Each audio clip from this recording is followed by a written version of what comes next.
ಸ್ನೇಹಿತರೆ, ನಾನು ACLನಲ್ಲಿ ಗ್ರಾಫ್ಟ್ ಬಗ್ಗೆ ಮಾತಾಡ್ತಾ ಇದ್ದೀನಿ.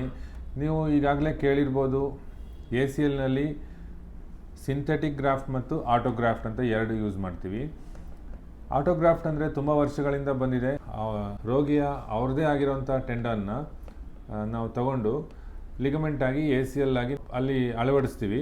ಅದರಲ್ಲಿ ಹ್ಯಾಮ್ಸ್ಟ್ರಿಂಗ್ ಇರ್ಬೋದು, ಪಟೆಲರ್ ಟೆಂಡನ್ ಇರ್ಬೋದು, ಕ್ವಾಡ್ರಿಸೆಪ್ಸ್ ಟೆಂಡನ್ ಇರ್ಬೋದು, ಪೆರೋನಿಯಸ್ ಇರ್ಬೋದು. ಈ ರೀತಿ ನಾವು ಆಟೋಗ್ರಾಫ್ಟ್ ಆಗಿ ನಾವು ಮಾಡ್ತೀವಿ. ಆಟೋಗ್ರಾಫ್ಟಲ್ಲಿ ಸ್ವಂತ ಅವರದೇ ಟೆಂಡನ್ಸ್ ಆಗಿರೋದ್ರಿಂದ ಹೀಲಿಂಗು ಸಹ ಚೆನ್ನಾಗಾಗುತ್ತೆ. ಈಗ ಇತ್ತೀಚಿನ ದಿನಗಳಲ್ಲಿ ಸಿಂಥೆಟಿಕ್ ಗ್ರಾಫ್ಟ್ ಅಂತ ತುಂಬ ಕಡೆ ಬರ್ತಾ ಇದೆ ಮತ್ತು ನಾವು ಮಾಡ್ತಾ ಇದ್ದೀವಿ. ಸಿಂಥೆಟಿಕ್ ಗ್ರಾಫ್ಟ್ ಅಂದರೆ ಏನು? ಸಿಂಥೆಟಿಕ್ ಗ್ರಾಫ್ಟ್ ಅಂದರೆ ಬೇರೆ ಕಡೆ ತಯಾರಾಗಿರುವಂತಹ ಮ್ಯಾನುಫ್ಯಾಕ್ಚರ್ ಮಾಡಿರುವಂತಹ ಗ್ರಾಫ್ಟನ್ನು ನಾವು ACL ಆಗಿ ನಾವು ಈ ಒಂದು ಮೊಣಕಾಲಿನ ಲಿಗಮೆಂಟ್ ಆಗಿ ನಾವು ಅಳವಡಿಸ್ತೀವಿ. ಸೊ ಈಗ ನಾವು ಆಟೋಗ್ರಾಫ್ಟದು ಮತ್ತು ಸಿಂಥೆಟಿಕ್ ಗ್ರಾಫ್ಟದು ಏನೇನು ಪ್ರಯೋಜನಗಳು ಅನ್ನೋದನ್ನ ನಾವು ನೋಡೋಣ. ಆಟೋಗ್ರಾಫ್ಟ್ ಅಂದ್ರೇನು? ರೋಗಿಯ ತನ್ನದೇ ಆದ ಲಿಗಮೆಂಟ್ನ ನಾವು ACL ಆಗಿ ಫಿಕ್ಸ್ ಮಾಡ್ತೀವಿ.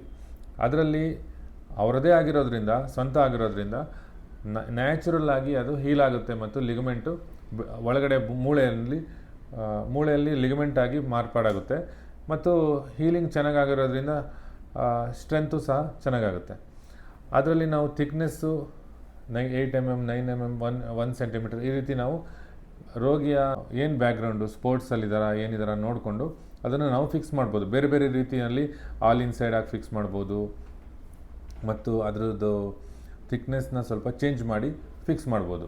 ಕೆಲವೊಮ್ಮೆ ನಾವು ಮೂಳೆಯನ್ನು ಸೇರಿಸಿ ಫಿಕ್ಸ್ ಮಾಡ್ತೀವಿ. ಈಗ ಪಟೆಲರ್ ಟೆಂಡನ್ ಅಂತ ಇಲ್ಲಿ ಮತ್ತು ಇಲ್ಲಿ ಒಂದು ಚಿಕ್ಕ 1 ಸೆಂಟಿಮೀಟರ್ ಮೂಳೆಯನ್ನು ಹಾಕಿ ನಾವು ಫಿಕ್ಸ್ ಮಾಡೋದ್ರಿಂದ ಅದು ಸಂಪೂರ್ಣವಾಗಿ ಹೀಲಾಗಿ ನ್ಯಾಚುರಲ್ ಆಗಿ ACL ಥರ ಮುಂದೆ ಫ್ಯೂಚರಲ್ಲಿ ವರ್ಕ್ ಆಗುತ್ತೆ. ಸೊ ಇದು ಆಟೋಗ್ರಾಫ್ಟ್ನ ಪ್ರಯೋಜನಗಳು. ಈಗ ಸಿಂಥೆಟಿಕ್ ಗ್ರಾಫ್ಟ್ನ ಪ್ರಯೋಜನಗಳು ಏನಂತಂದರೆ, ಸಿಂಥೆಟಿಕ್ ಗ್ರಾಫ್ಟಲ್ಲಿ ಇಮಿಡಿಯೇಟಾಗಿ ನಾವು ಲೋಡ್ ಮಾಡ್ಬೋದು.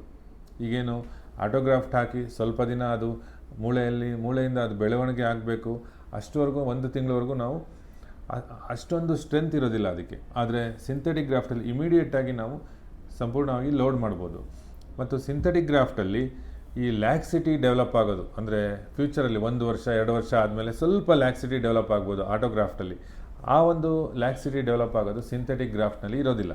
ಇನ್ನೊಂದು ಪ್ರಮುಖವಾದ ಪ್ರಯೋಜನ ಸಿಂಥೆಟಿಕ್ ಗ್ರಾಫ್ಟಲ್ಲಿ ಯಾಕೆ ಎಲ್ಲರೂ ಇವಾಗ ಯೂಸ್ ಮಾಡ್ತಾ ಇದ್ದಾರೆ ಅಂದರೆ, ಈ ಆಟೋಗ್ರಾಫ್ಟ್ ತೆಗೆದಿರೋ ಜಾಗದಲ್ಲಿ ಡೋನರ್ ಸೈಟ್ ಮಾರ್ಬಿಡಿಟಿ ಅಂತ ಏನು ಹೇಳ್ತೀವಿ, ಅಂದರೆ ಈಗ ನಾವು ಹ್ಯಾಮ್ಸ್ಟ್ರಿಂಗ್ ತಗೋತೀವಿ, ಆ ಹ್ಯಾಮ್ಸ್ಟ್ರಿಂಗ್ ತೆಗೆದಿರೋ ಜಾಗದಲ್ಲಿ ಸ್ವಲ್ಪ ಮಟ್ಟಿಗಿನ ನೋವಿರ್ಬೋದು ಅಥವಾ ವೀಕ್ನೆಸ್ಸು ಆ ಒಂದು ರೋಗಿಗೆ ಇರ್ಬೋದು, ಬರುವಂಥ ಚಾನ್ಸಸ್ ಬರುತ್ತೆ. ಆ ಒಂದು ಡೋನರ್ ಸೈಟ್ ಮಾರ್ಬಿಡಿಟಿ ಅನ್ನೋದು ಈ ಒಂದು ಸಿಂಥೆಟಿಕ್ ಗ್ರಾಫ್ಟಲ್ಲಿ ಇರೋದಿಲ್ಲ.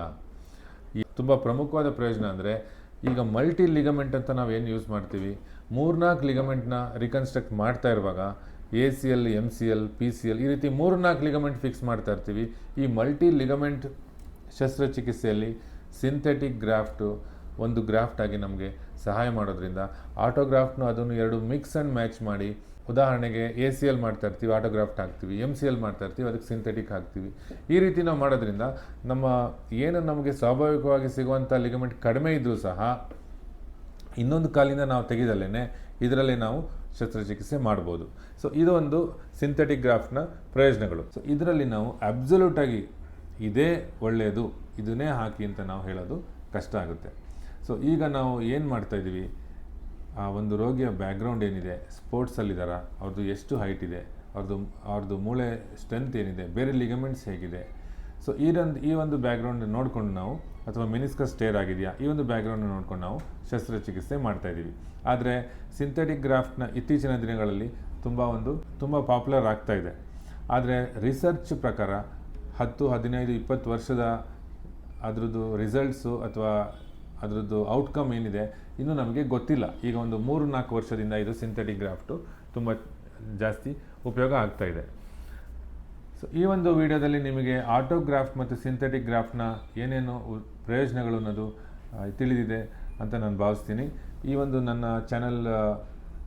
ಈ ಒಂದು ವಿಡಿಯೋ ನಿಮಗೆ ಇಷ್ಟ ಆದರೆ ನನ್ನ ಚಾನಲ್ನ ಸಬ್ಸ್ಕ್ರೈಬ್ ಮಾಡಿ ಮತ್ತು ನಿಮ್ಮ ಸ್ನೇಹಿತರಿಗೆ ಮತ್ತು ಫ್ಯಾಮಿಲಿ ಮೆಂಬರ್ಸ್ಗೆ ಶೇರ್ ಮಾಡೋದ್ರಿಂದ ಅವ್ರಿಗೂ ಇದನ್ನು ಇದರಿಂದ ಉಪಯೋಗ ಆಗ್ಬೋದು. ಧನ್ಯವಾದ.